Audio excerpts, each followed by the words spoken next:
伫咧4月就要起电前咯，平均是起11%，这电价起物件敢会对得起咧？国发会主委姜明兴强调，对小店的影响伫疫后振兴条例内面呢有节能的预算，帮助小店家减轻影响。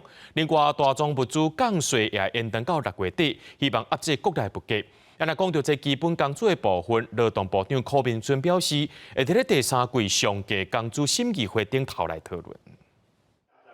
电价伫4月全面调起，各界烦恼讲什么物件拢对得起，尤其小食店冲击真大。怎么补救？没来拨炮吗？透过这个EO 的特别条例跟特别预算，怎么样让这些小店家他能节能减碳更好，而且就是有一些辅导措施啊。受到冲击的我们要怎么办？大宗物资的这个减税方案从3月份会延到6月份，让进口的大宗原物呢可以平抑。看到政府因应配套还未完全上路，但是已经有业者宣布要起价。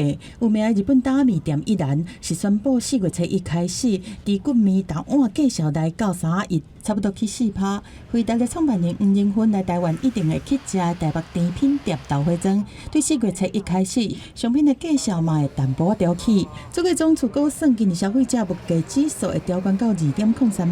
另外，基本工资的调整，嘛会考虑电价。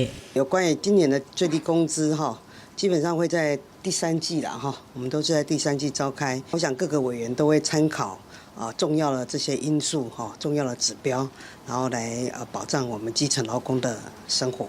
抑国国内通膨的有机心理，央行进前是宣布讲起利息半码，但大建议赶快预测今年国内经济成长率会超过3%。到我们的股市红彤彤的表现得这么的热络，这时候央行即使升息半码，对于整个经济冷却的程度，就像烧了一把大火，你只拿一把水枪喷2滴水，其实效果并不大。